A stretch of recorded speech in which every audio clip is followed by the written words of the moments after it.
सुरंग का रास्ता बंद हो चुका था। युग वहीं उस सुरंग की गहराई में पड़ा हुआ था। कमाल की बात ये थी कि इतनी ऊंचाई से गिरने पर भी उसे कोई चोट नहीं लगी थी। जैसे तैसे मकड़ी के जाले हटाते हुए वो आगे जा रहा था। सुरंग में जहरीले सांप भी उसे देख रहे थे, लेकिन किसी ने भी उस पर हमला नहीं किया।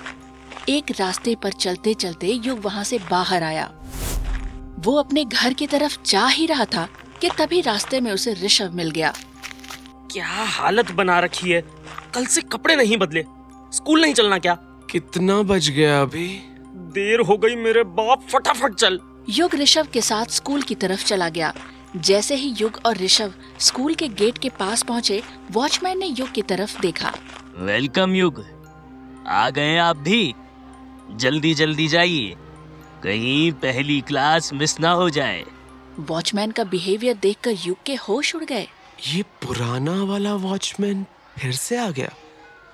इतने सालों में कभी ये इतने प्यार से नहीं बोला। इसे क्या हो गया है? जैसे ही युग गेट के अंदर एंटर हुआ, तेज हवा चली और वहाँ आसमान में एक इंसान बड़े बड़े पंख लगाए उड़ते हुए उसके पास आया। युग उसे देखकर डर गया।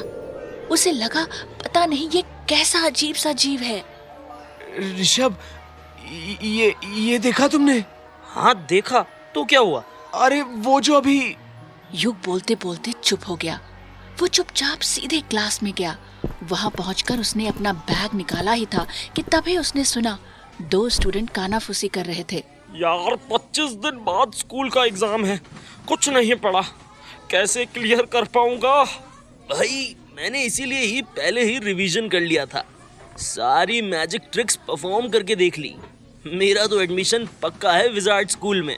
युग उठकर उनकी बातों को गौर से सुनने लगा। उसको लगा कि ये लोग मैजिक ट्रिक्स की बात क्यों कर रहे हैं। तभी क्लास टीचर आलोक वहां आए और सबकी कानाफूसी बंद हो गई। चलिए, देर हो गई है बहुत, जल्दी बुक्स ओपन करिए। आज हम लोग प्राइमरी एक्टिवेशन कैसे होता है इसके बारे में जानेंगे। जब क्रिस्टल पार्टिकल्स एक स्टार पाथ बनाते हैं, तब उन्हें कंट्रोल करके उनकी एनर्जी को और बढ़ाया जाता है। तब क्या होता है? युग बाकी बच्चों के साथ नहीं बोला था। टीचर आलोक का ध्यान उसकी तरफ गया। वो उसके पास आए और जोर से उसकी कनपट्टी पर चपत लगाई। युग एकदम से उठकर बैठ गया। कहाँ खोए हुए हो? इतनी इंपॉर्टेंट क्लास ले रहा हूँ और तुम? सॉरी सर, अभी बुक निकालता हूँ। विजार्ड स्कूल जाना है कि नहीं? इस साल बहुत टफ एग्जाम होने वाला है, पहले ही बता देता हूँ। युग आलोक सर की बात सुनकर उन्हें ही देखने लगा। आसपास के सारे लोग एक जैसी बातें क्यों कर रहे हैं? युग ने अपने डेस्क के नीचे से बुक निकाली। वहां रखी सारी बुक्स मैजिक के बारे में थी। उसने ऋषभ की तरफ देखा। ये सिलेबस कब चेंज हो गया यार? मैथ्स की बुक कहाँ है? साइंस की बुक कहाँ है? युग ने ऋषभ से इतनी तेज आवाज में पूछा था कि सबका ध्यान उसकी तरफ चला गया। आलोक सर ने गुस्से में युग की तरफ देखा। तुम्हारी प्रॉब्लम क्या है युग? क्यों किसी को पढ़ाई पे फोकस नहीं करने दे रहे? सर, मैथ, साइंस, ये सारी बुक्स कहाँ गई? और हम मैजिक क्यों पढ़ रहे हैं? तुम लोगों से कितनी बार कहा है ये साइंस फिक्शन फैंटेसी नॉवेल मत पढ़ा करो, दिमाग खराब हो जाता है। याददाश्त चली गई क्या तुम्हारी युग? क्लास के सारे बच्चे युग पर हंसने लगे। युग ये सब कुछ पहले भी देख चुका था। वो फिर से दूसरों के हंसी ठिठोली की वजह नहीं बनना चाहता था। क्लास खत्म होने के बाद युग ने ऋषभ से सारे बुक्स पढ़ने के लिए मांगी। युग जो नॉर्मल पढ़ाई में इतना डफर था, उसने सारी मैजिक ट्रिक्स की बुक्स 4 दिन में पूरी पढ़ डाली। उसे अपने पापा की बात याद आई। हर इंसान पढ़ाई में अच्छा हो ऐसा नहीं हो सकता ना। तुम्हारे अंदर भी कुछ होगा जो दूसरों के अंदर नहीं है। अब युग मैजिक के हर उस टर्म को समझ पा रहा था। उसे वो खंडहर वाली घटना धीरे धीरे पूरी तरह से समझ में आने लगी थी। इसका मतलब बच्चे उस खंडर से गायब नहीं होते थे।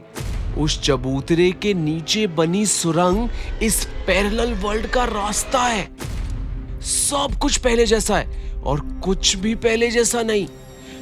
पर क्या मैं इस विज़र्ड एग्जाम में फेल हो गया तो मुझे उसी नॉर्मल दुनिया में वापस जाना होगा? पढ़ते पढ़ते युग के दिमाग की गुत्थियां खुलती जा रही थी। युग ऋषभ के पास गया। यार, मैं भी पूरी तैयारी करके विज़र्ड स्कूल का एग्जाम दूंगा। पर तुझे तो इन सब की पढ़ाई में कोई इंटरेस्ट नहीं था। हाँ, पर अब इंटरेस्ट है। लेकिन 20 दिन में तैयारी कैसे करेगा? युग को बिल्कुल अंदाजा नहीं था कि उसका ये जादुई सफर आसान होगा या उसकी असल दुनिया से कहीं ज्यादा डरावना।